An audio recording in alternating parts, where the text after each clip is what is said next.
money isn't in the hand so much anymore. It's a whole different scenario as how you run your company,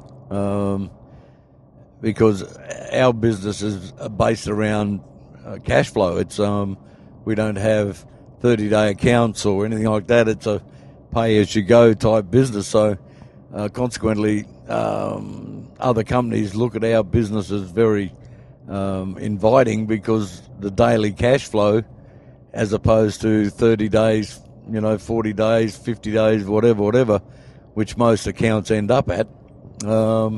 Whereas ours is a daily cash flow, which makes it very inviting for other companies solely because of the cash flow scenario. But it's probably the only one I know of. Well, when you really get out there. Yeah. Well, it's based around that sort of logic. That's what I've had for 35 years, and it's worked. It hasn't been something that we invented. It was something we basically copied, and have kept it going. So, and it still works on the same basis. So, you pay your money and you get your job. Yeah. Which is a simple way to do it, of course. Hey, but going back to the family.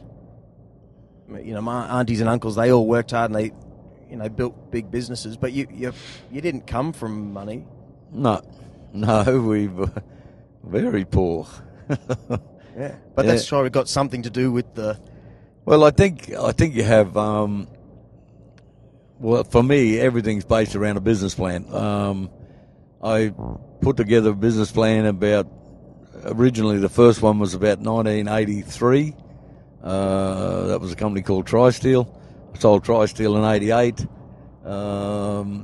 And basically, then in 1990, I put another business plan together. There was a 10-year plan that we fulfilled that plan in 5 years. And an effective and efficient business plan is a work in progress. So you constantly keep updating your business plan as you go along. So the thumbprint that you put together initially, you then expand on, and then it becomes a hand. So you have all these other fingers that you keep expanding into with other companies and different products and different adventures into the business world. But it starts off from the original idea. Because the old saying is, when you're green, you grow. When you're ripe, you rot. So if you're not growing constantly, you're basically rotting. So hence we have something like, 11 companies or something now, and they all do different things, and they all do different products and different parts of the business, and so on and so on. So it's all fun. And, of course, the hardest thing in the world for anybody to think about, money, if you get your head around the fact that it's only a naught on the end, so $100 is only a $10 note with a naught on the end. So when you get to $1 million, it's only 100,000 with a naught on the end. So you get to 40 million, well, it's just a bit more money, and it's just another naught on the end. So yeah, but obviously you've got more. When you get up to those numbers, you've got more people to pay, more problems, more. Yeah, but there's also more management. So it's not directly attributed to one person. You always have like department heads that look after the incidental bits and pieces of the day. So it's not like I have to go and, talk to the truck driver for running over somebody's bloody lamp or, letterbox or fence or something. The guy that looks after dispatch, that's his job. So I only get a report from him when we have a management meeting on what his department's done and what he's done about particular things that might have happened in his department. So it's a lot harder if you didn't have department heads and people that can help you with the day-to-day stuff. If I had to do everything myself, then we wouldn't be anywhere near the size we are now, because we just physically couldn't do it all, But still, at the same time, Yeah. Well, the older I get, the more I realise when you meet someone, you go, there's something sort of, I don't know if I can trust you. Or at first you're like, this bloke, yep, he's straight up and down. I can trust him up and down, no problem at all. Then all of a sudden you go, I don't know, about this guy. So you would have seen hundreds of, you obviously have an internal flag that goes, nah, this guy's no good for this business for some reason. Yeah. Well, that's what other people have told me about you, particularly. He's a good judge of, you hot? No, I'm good. Yeah, so, it's managing people at all times, not letting anyone be pinching stuff over here and running something differently. I think the hardest thing in the world is not to learn other people's bad habits and bad traits. So when I had a partner years ago, he had a really bad trait of didn't trust anybody. So consequently, everybody was a crook, and he didn't trust anybody. So I consciously said, I am never going to be like that. I will judge everybody on their character, and you get one chance. If you perform badly or you do something I don't like or you steal or whatever, well, it's all over Red Rover. So it's not. It's very difficult to sit back and just keep everybody at arm's length and say, well, you're honest, you're going to do the right thing, when probably in the vast majority of cases they're not going to. Yeah. But you don't. If you use that analogy, you would never have a business. You would always be defensive, and you'd always be concerned that nothing's going to work out properly, and so on and so on. So that's too hard for me. I would much rather say, let's try and work it out and get on with the job. So, all right. Well, here we are, Brisbane City, in a traffic jam, car park. What was your first car? My first car was a Morris Minor convertible. Oh no, he's broken down the motorbike right on the highway. Oh no. And he's causing an enormous bank up of traffic on the outside lane. Morris Minor. Yep, convertible.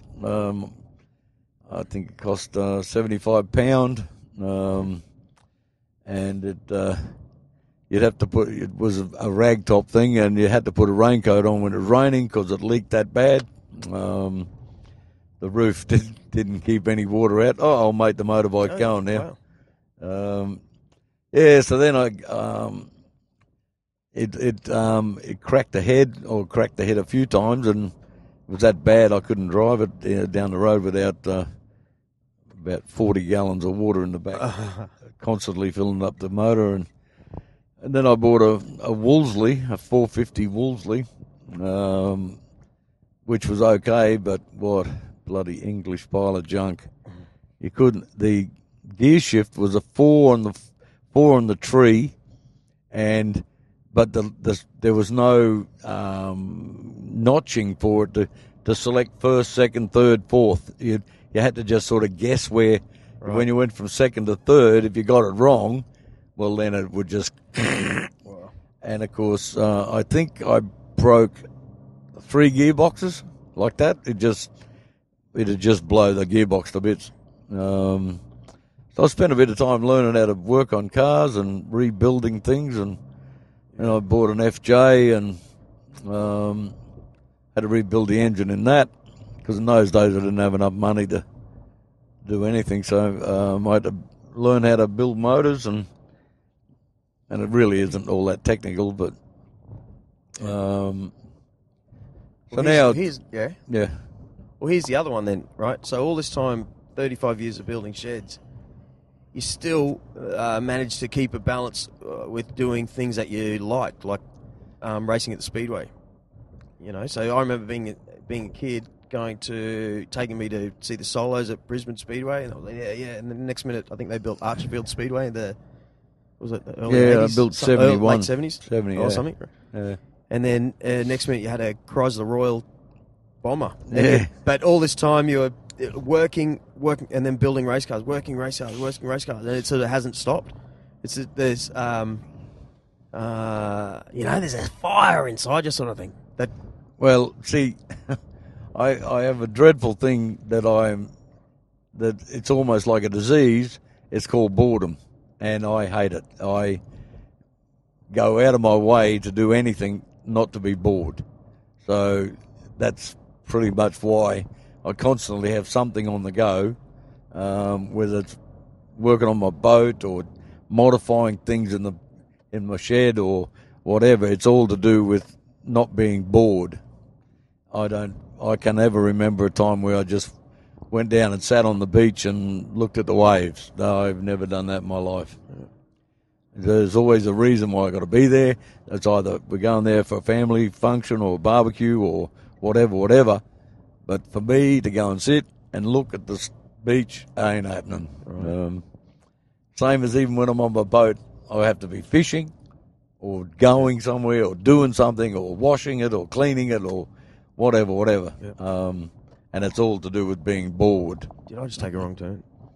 I believe you might have. At Milton. I think you might have went the wrong way. There's the stadium, but we just got to find a car park now. Look at these people. That's security. Doesn't everyone have a mic and a set of headphones on when they're driving along in the car? Yeah. Well, here's where we're going to end up walking down anyway, so we might get lucky. Yeah. Right. So then, there you go. You went from well, no one really knows this because you're not the kind of guy that puts out press releases when it comes to racing and stuff. But you got into sprint cars and but there was a time that you took a sprint car team or you built a sprint car team in America to run the World of Outlaws, and that's front page news sort of thing that no one really knows. You know, everyone knows in the industry here, but to think there's a bloke from Brisbane went, I want to race and win some World of Outlaw races in the big, in the number one championship in America, all across the country, and win some of them with Darren Pittman from Oklahoma. But the thing was stick it up like a Titan Sheds business from Brisbane. You don't sell sheds over there. But I could have. There was a lot of people Speedway people are very supportive of people that support Speedway. And the number of people that asked me about building sheds in America, or actually a guy in Texas came up and asked me, would I like to start building sheds in Texas? He had an offer for me to do stuff with... the cops just saw us. Yeah, sort of cop. With the Mexican government, we're going to give me a block of land and everything to start a shed company there. Not having to pay tax for about 7 years and all these benefits. It was astronomical. So true. But I was too old. I said, I can't be bothered doing that. Right. They do steel. Do they still do timber barns and? Yep. Yeah, they're still. And I had a property at Brownsburg, Indiana, which is about 20 minutes outside of west of Indianapolis, and it had 5 acres, and I wanted to build a Titan shed on it. And I went to the county, and I said to the county, I want to build a steel building on my property, and they said, oh no, got to have a pole barn, which is a wooden building. 40 meters long, 24 meters wide, and it had to be made out of wood. And I said, you people you're bloody cavemen.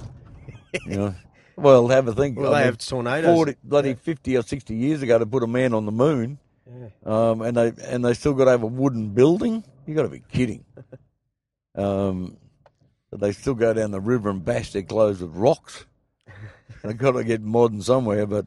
Mate, I spoke to these people in the county, and they looked at me like I was a nutcase or something. But do they under-engineer stuff there? I mean, they make good cars and all that sort of gear. No, they it's just... Is that a two-way road? Yep. They just got a mentality of, if it's not American, it's not right. Okay. That's the first thing. Yep. The second thing is they have a big issue with foreigners. Well, with something different. Right. Like I met some people at the company's called Star Building Systems, where this guy was so proud that if you bought a building off